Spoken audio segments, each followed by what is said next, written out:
There have been a number of tragedies that have had severe effects on footballing sides. The likes of Manchester United, Torino and Chapecoense have all had their clubs decimated by a devastating plane crash. In 1993, the Zambian national team suffered a similar tragedy. 18 Zambia players and a number of coaches lost their lives when the plane carrying them to a World Cup qualifier crashed in Gabon. Miraculously, the team reached the final of the AFCON Cup of Nations the next year, but lost to Nigeria. 19 years on from the disaster, the AFCON Cup of Nations was hosted in Gabon. Zambia, under the management of Hervé Renard, reached their third final and would face an Ivory Coast side containing the likes of Didier Drogba, the Touré brothers and Solomon Kalou, in a stadium not far from the site of the crash. The Ivorians were heavily fancied, and Zambia would need a miracle if they were to take the trophy home for the first time. This is a story of AFCON 2012, a Zambian fairy tale.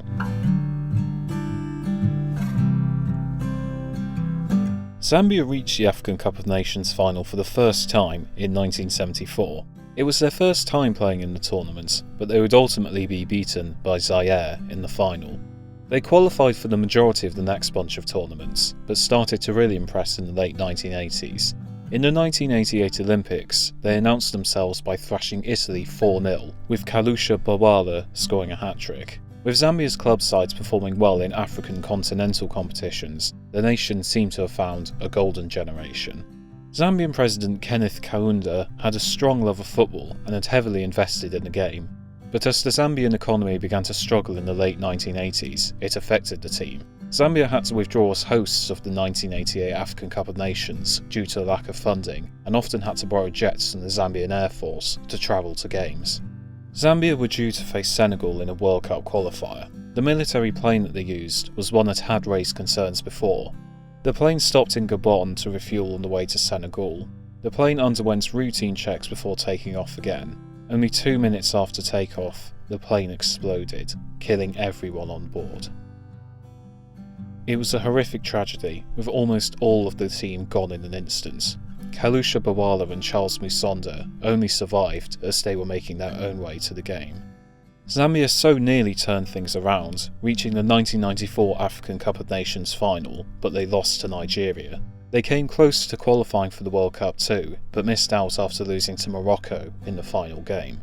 Whilst it was a remarkable turnaround, they had nothing to show for it, and their team had been decimated by an avoidable disaster. Zambia faced mixed fortunes over the next period of time. They qualified for all but one of the African Cup of Nations, but would go no further than the third place finish in 1996, and only emerged in the group stages twice afterwards. Zambia entered the 2012 African Cup of Nations under the management of Frenchman Hervé Renard in his second spell managing the team. The tournament was hosted in Gabon and Equatorial Guinea. Zambia were not a fancy team. Nobody in their squad played in Europe, and the likes of Ivory Coast, Senegal and Ghana had far more favourable odds. Zambia would begin their campaign against Senegal. They were drawn with them in the group stage, along with Libya and Equatorial Guinea. Senegal boasted the likes of Demba Ba, Papi Cissé and Moussa Sow in their side, and were understandably expected to win the game. Hervé Renard had worked with both Ba and Cissé in France, so he devised plans to keep them out. He set up his side to perform a low block, with the aim of hitting Senegal on the counter-attack due to their weak defence. It worked like a charm, with Emmanuel Mayuka giving Zambia the lead in the 12th minute, before Rainford Kalaba doubled their advantage 8 minutes later. Senegal did hit one back with Dame Ndoye, but Zambia were able to hold them out and take the 3 points. They had already completed the hardest task, and their next 2 games were against much easier opposition. Goals from Mayuka and Christopher Katongo helped the club to a 2-2 draw against Libya, before a Katongo goal against Equatorial Guinea sealed a 1-0 win to take them to the knockout stages. Zambia had done well to progress, and Senegal, a team expected to easily find their way through, ended up finishing bottom of the group. Zambia would face Sudan in the quarter-finals, and the result never seemed in doubt. Goals from Stoffi Rasunzu, Katongo and James Chamanga took the Zambians to their first semi-final since 1996. Whilst they had been drawn fortunate fixtures, they would face no easy task in the semi-final, where they would face Ghana. The Ghana side boasted the likes of the Ayew brothers, Asamoah Gyan, Kwadwo Asamoah and Sully Muntari, and so was strongly expected to make their way to the final. Zambia, however, had defeated one of the tournament's favourites, so they weren't prepared to go down without a fight. Ghana attacked the Zambians time and time again, but an inspired performance from goalkeeper Kennedy Mwene thwarted the Ghanaians. Zambia were able to absorb the pressure, just as they did against Senegal, and also relied on their counter-attacks once again. And soon, they made Ghana pay for their missed chances. Emmanuel Mayuka curled a shot in from the edge of the box, and in the 78th minute, Zambia had the lead. They were able to hold the Ghanaians out, and would be going to the African Cup of Nations final for the third time. Hervé Renard's dedication to a job had inspired belief in the players, and he proved that the odds meant nothing, as the games were won on grass, not paper. Facing the Zambians in the final would be strong favourites, Ivory Coast. The Ivorians had a golden generation of players, including the likes of the Touré brothers, Gervinho, Cheick Tiote, and their main man, Didier Drogba. They had reached the final without conceding a single goal. It would be a monumental task for the Zambians, but they were ready to face it. Midfielder Isaac Chancellor said that the opposition being full of stars motivated Zambia further, and Renard stuck to his normal game plan for the final. The match was played in the Stade Agonje in Gabon. It was significant for the Zambians, as the crash happened only miles from the stadium.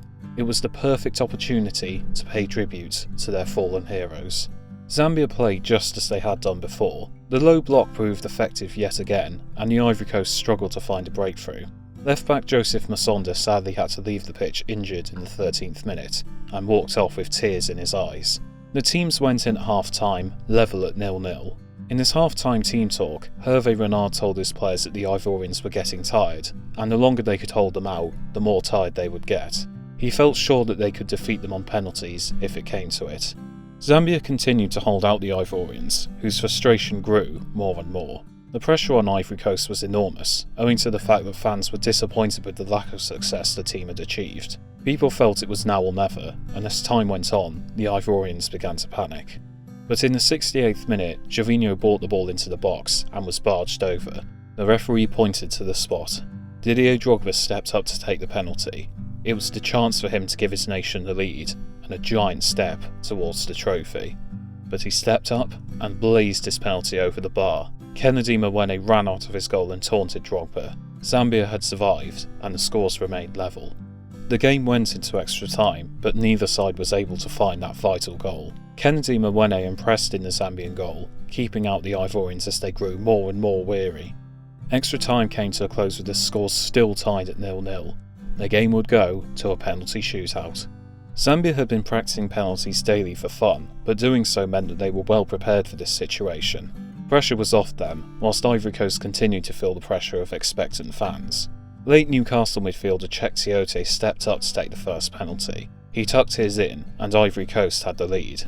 Christopher Katongo stepped up to take the first penalty for the Zambians, and converted too. Although both teams had now put the ball into the net, the stalemate between the two sides was not going away.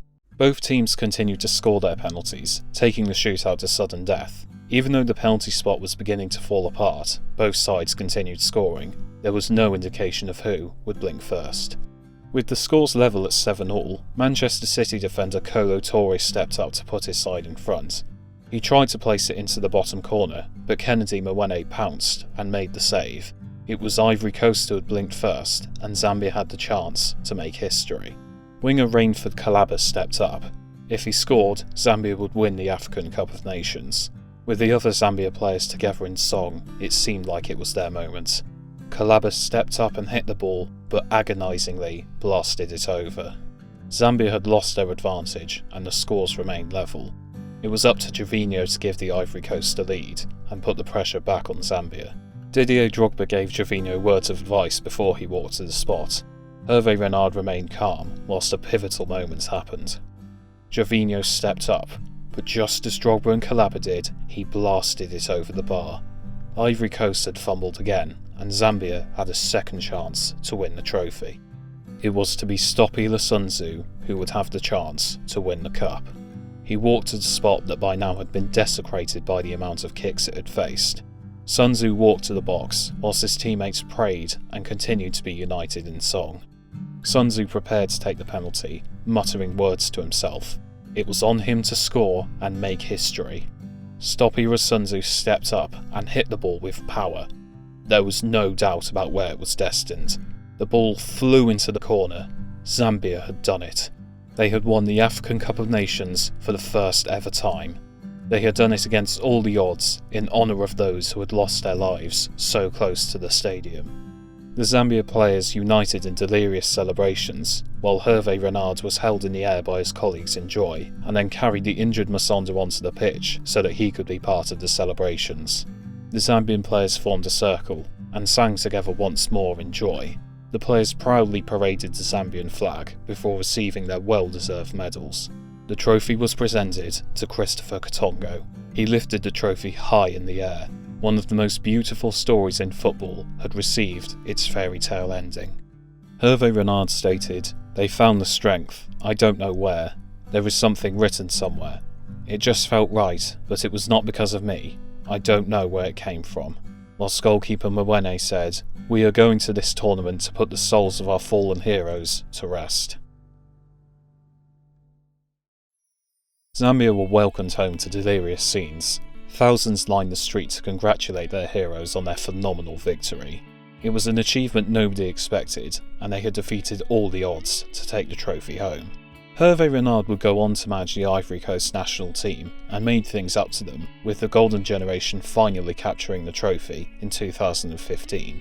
Zambia would go on to qualify for the next 2 African Cup of Nations, but went out at the group stages, and have not qualified for the tournament since 2015. To date, they have still never qualified for a World Cup. Zambia's victory in the African Cup of Nations may well be the most beautiful story in footballing history. A nation struck by near misses and tragedy came back from the brink to finally win the African Cup of Nations and pay tribute to those that they had lost in the most perfect way imaginable.